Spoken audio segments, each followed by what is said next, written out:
Watering is one of the most important elements of garden care. Though it may seem fairly straightforward, it can be one of the easiest ones to get wrong as a new gardener. When and how you water will vary greatly depending on your soil type, what you're growing, and what stage of growth it's at. But there are some basic rules of thumb that will set you on the right path. In general, you want to err toward watering deeply and infrequently, watering enough for that top 6 inches of soil to become wet, and then waiting for the top few inches to dry out before watering again. Watering in this way, rather than watering smaller amounts every day, will help to encourage strong root growth and more resilient plants. As is true with most rules, however, there are exceptions to this. Newly seeded or transplanted crops should be watered daily for the first week or two to keep the soil moist as the seeds are germinating or the new plants are getting established. At this point in their growth, there's no need to thoroughly wet the soil lower down because the seeds and the roots of the young plants will be right at the surface, so a quick daily watering will suffice.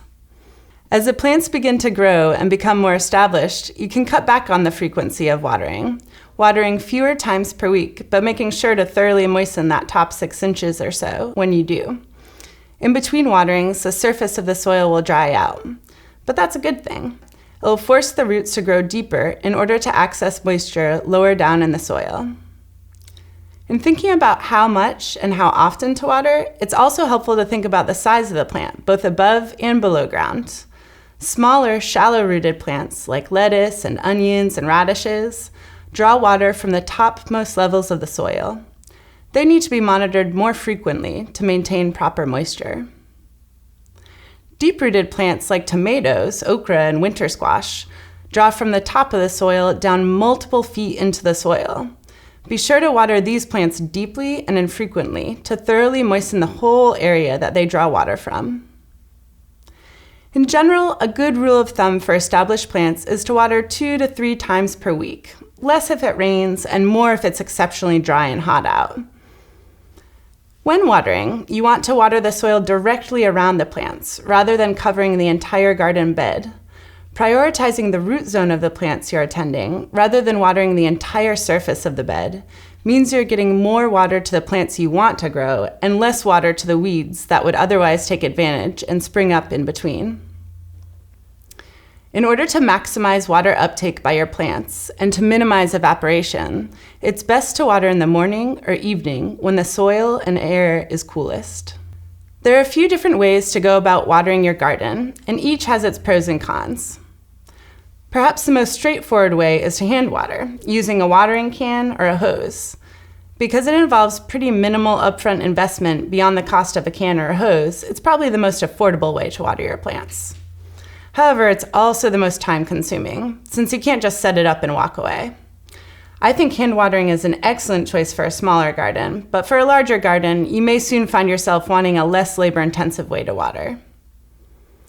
If you want a more hands-off approach to watering, there are 2 main options. One option is to use sprinklers, setting up multiple sprinklers throughout your garden to make sure all areas are covered, or just making do with one and moving it around if it can't reach the entire expanse of your garden. Sprinklers are nice because you can set them up and then walk away and do something else while they do the watering for you. On the flip side, they also waste a lot of water through evaporation or simply because they're watering spaces beyond the edges of your garden bed. In addition to wasting water, they can also create conditions that lead to disease on your plants by wetting the entire plants, leaves and all, as opposed to focusing water down at the roots. An excellent alternative to sprinklers is drip watering. Drip watering uses special hoses that have holes in them to slowly drip out water. Like running a sprinkler, drip watering systems do the work of watering your garden for you, freeing you up to spend that time doing other things in the garden. Unlike sprinklers, however, they are incredibly efficient and conservative in their water use. Because the water drips directly into the soil around the plants, much less water is lost to evaporation, and you don't run into any of the leaf wetting issues that you would with a sprinkler, or even to some extent hand watering. The downside, however, is that they are more expensive to set up. Given the water and time-saving qualities, a drip system might be worth the investment for a larger garden, but for a small garden, a watering can or hose will do just fine. Whether you are watering by hand or with a sprinkler or drip system, it's good to learn how to check for proper watering. The best way to do this is simply feeling by hand. After you've watered, or when you're checking to see if you need to water, dig down into the top few inches of the soil with your hand, a garden fork, or a trowel, being careful not to disturb the plant roots as you do so. Remember, we're looking for that top 6 inches or so to feel moist.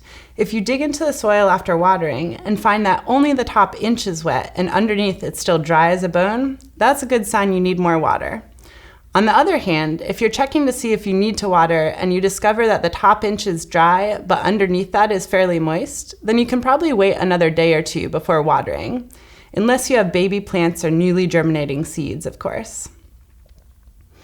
While you're still honing your watering skills, there are a few common watering problems to watch out for. The first is underwatering. If you don't water enough, the soil will dry out too much, causing wilting and drought stress for your plants. This can happen suddenly, especially in North Carolina's hot summers. It's important to monitor soil moisture and water before the plants begin to show any signs of stress. But it's also important to know that in North Carolina's summer heat, many plants are likely to look a little wilty in the hotter parts of the day, even when they're well watered. Which leads us to another common watering problem: overwatering. Though all plants need water to grow, it is possible to overwater your garden. Remember how healthy soil is about 50% pore space? When the soil is too wet for too long, it leaves less room for air in those soil pores. Overwatering can also move nutrients deeper into the soil, out of reach of your plants, causing yellowing and nutrient deficiency even when growing in soil that started out healthy and nutrient-rich. Another watering problem occurs when we water too intensely. If we use a powerful hose or a watering can, it is easy to wash soil away from the roots or even wash away seeds from a newly seeded bed. Take care to water gently around your plants, especially the young ones.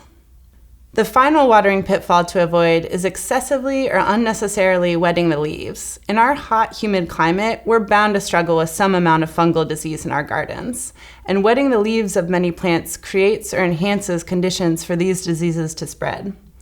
Plants like cucumbers, basil, and tomatoes are all prone to fungal diseases and are therefore apt to suffer from having wet leaves. By watering the soil around the base of the plant instead of wetting the whole plant, we can help to prevent or slow these fungal issues. Watering early in the day can also be helpful toward this end, so that any water you do get on the leaves has a whole day to evaporate off before night falls and evaporation slows. This is a particularly good option to keep in mind if you're watering with a sprinkler and therefore cannot avoid getting the leaves wet. When we're still dealing with our young plants in the garden, it's important to protect them from the extremes of the heat, the cold, and munching insects. We like to protect the young plants because it, again, helps ensure a strong, healthy, mature plant. To protect from the extremes of heat, it's important to choose the right varieties for the season, as well as plant them at the correct time of day. We would want to plant something like okra or tomatoes when it's in the warm season versus in the cold season when they're not going to survive.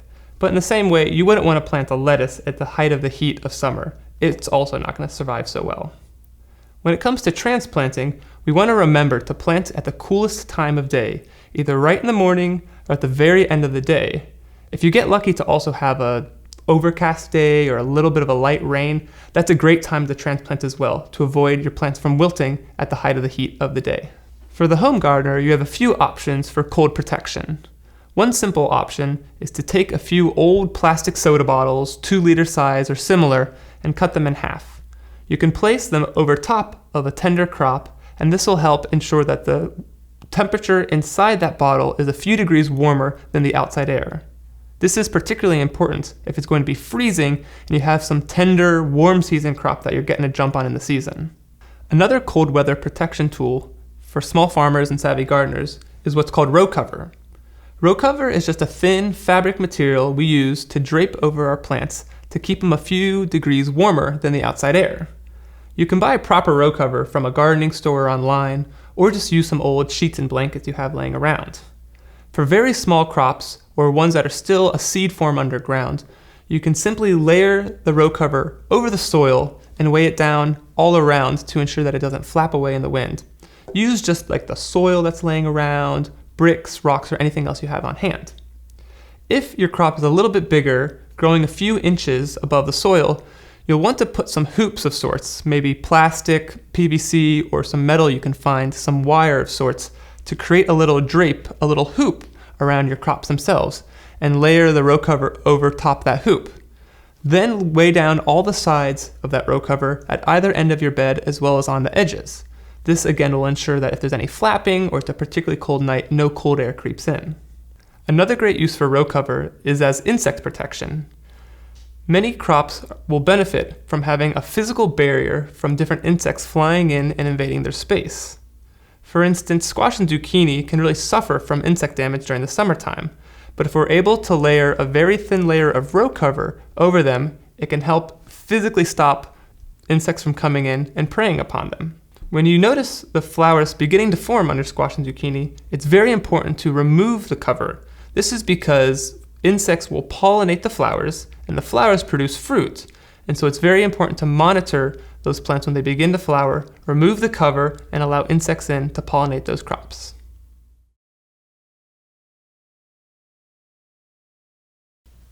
Before your plants begin to really take off, it's helpful to plan for any extra support they'll need as they reach full size. When we provide support for a plant or create some sort of structure for it to grow up onto, this is called vertical gardening or trellising. Vertical gardening is all about growing your plants up as well as out. There are multiple benefits to doing this.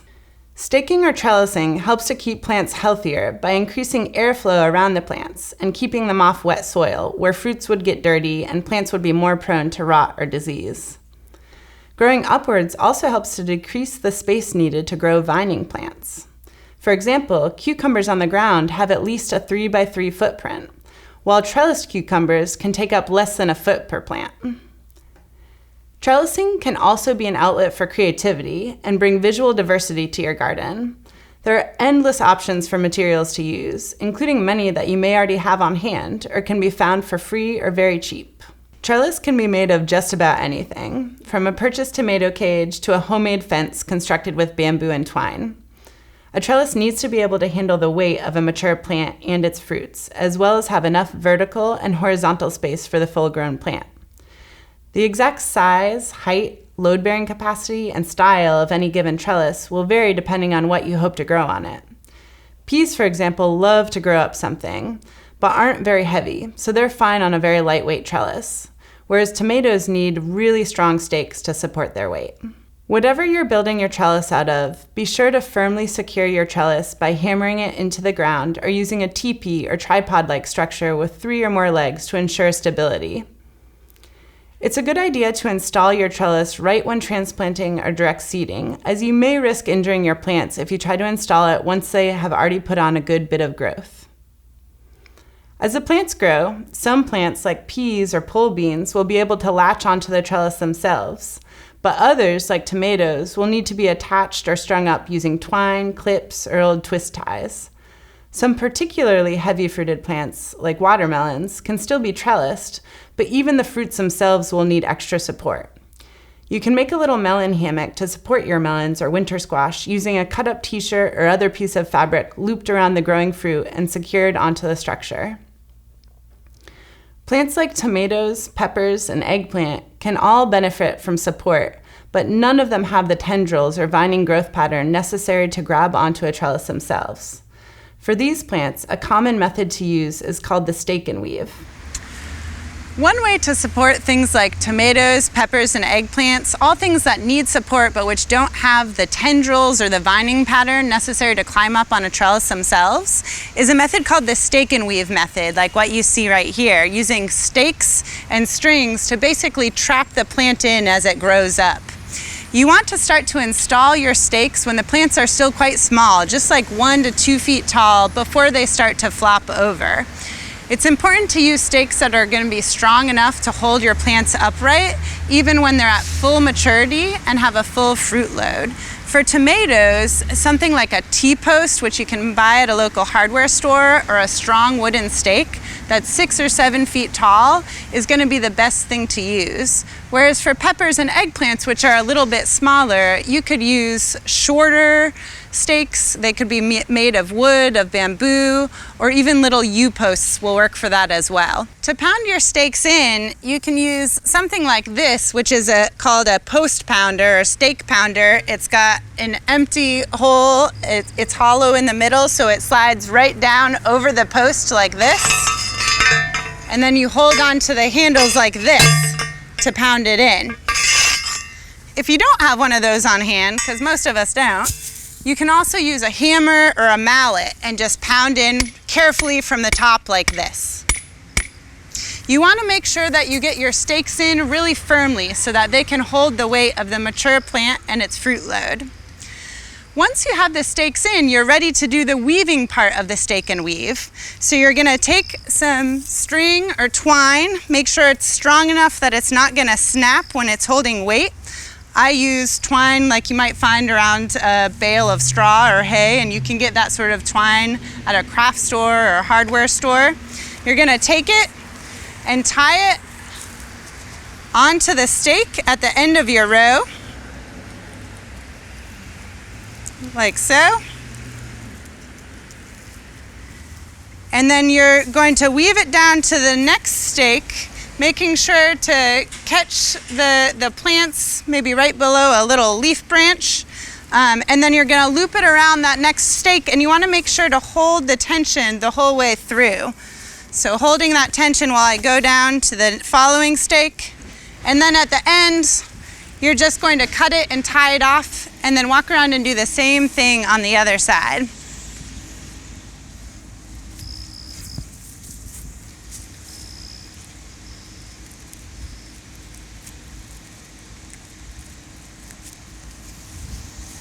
You're keeping the string at the same level,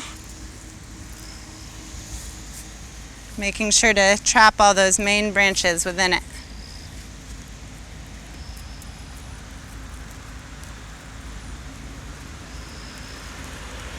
For peppers and eggplants, you'll probably only need 2 strings to support them, but for tomatoes, which can grow a lot taller, you'll need more like 6 or 7 strings, remembering to put them every 10 inches or a foot up the plant as they grow. This is just one way to support tomatoes, peppers, and eggplants. There are many other things that you can use, such as tomato cages or strong cattle panel or fencing material.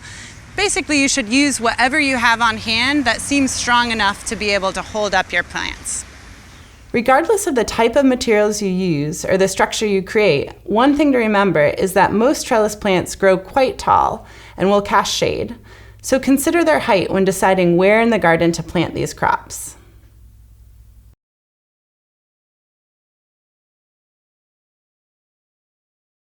We've been talking a whole lot about protecting and supporting the health of our plants, but we also want to extend that to our soil across the years. For the home gardener, we have a lot of options, but we're going to first talk about mulching, cover cropping, and minimal tillage. Mulching is the process of covering up bare soil with some organic material, such as leaves, straw, compost, wood chips, or some other similar material. We usually will mulch around an established plant versus a bed that's just been direct seeded. Mulch is so important because it protects the soil in a multitude of ways. First, it helps protect the soil from erosion due to heavy rains or even strong winds. Mulch can also help keep the soil moist and have the rainwater percolate deep into the soil, which in turn helps feed your plant as well. Finally, mulch can help smother the weeds, which will make your job as a gardener a whole lot easier by keeping them down both in the beds and in the paths. To properly mulch this bed, first we're going to make sure it's all ready. All the weeds have been removed around the plants, and all the plants themselves are well established at about 6 inches to about a foot tall. Now we're going to grab the mulching material. In this case, I've got some nice straw that we're going to put out in the bed. I'm going to put it around each and every plant, coming right up to the stem of the plant, and if I have enough, I'm going to put it in the pathway as well. We want to make sure we get a good solid layer of about 2 to 3 inches. This will ensure that no weeds can sprout through and moisture and water stay nicely in the soil. Be careful as you're putting the mulch out not to damage or break any of your plants off, but it definitely happens.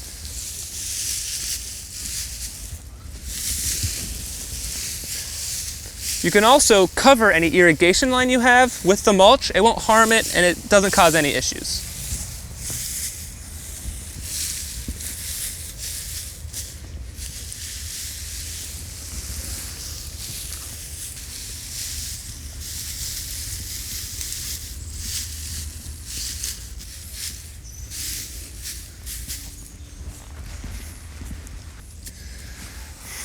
Whew, hard work, but it's really important to get your bed nicely covered in this straw.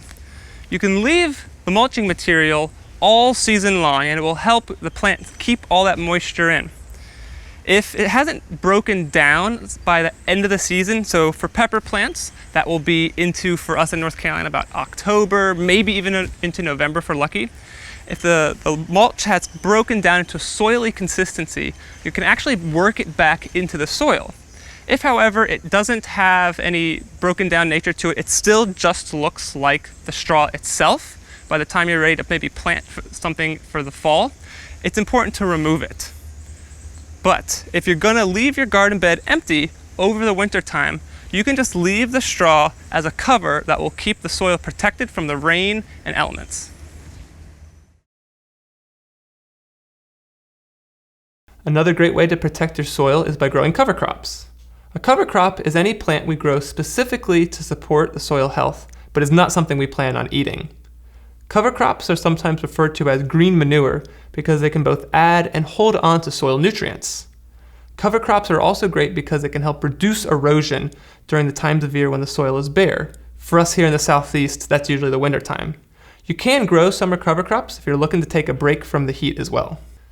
To get started with a cover crop, first, you're going to want to select the right variety for your situation. It's best to just contact a local seed company or maybe work with your extension agent or just do some research online to determine what the right variety is for you. Next, you're going to prepare your garden space just like you have for all other crops. You want to clear all dead and dying plants, rake the soil smooth, and get it really nice and set for the next crop. For the sake of this example, we're going to focus on a winter cover crop because that's what's most common here in the southeast. Most cover crops will be broadcast by hand, but of course, follow the instructions that are on your seed packet. If you're able to spread the seed in the late or early fall, hopefully you'll get what we call a nice stand or good sprouting and growth of that cover crop while the season is still warm. By the time the winter hits, the growth will have almost entirely slowed down and you won't get much more growth over the winter.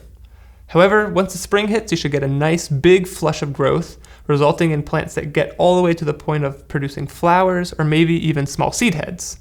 At this point, it's ideal to kill your cover crop and incorporate it into the soil.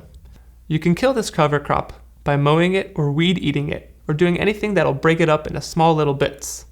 Then what you'll want to do is actually incorporate it or mix it into the soil to begin the decomposition process and add those nutrients back into the soil. If you don't have enough time to allow the cover crop to break down, instead what you can do is actually pull it out by the roots, cut it up into small bits, and actually add it to your compost pile. This will still give you some of the benefits in your bed and will also help enliven your compost pile. As the seasons pass, your garden soil will become healthier and healthier. To support that health, we want to minimize the amount of tillage in order to not disturb the soil so much.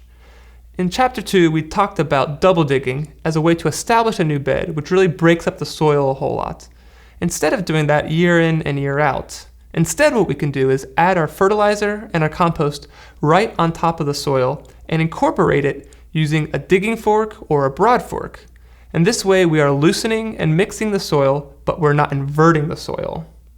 This in turn helps support the health and structure of the soil as well as supports soil microorganisms.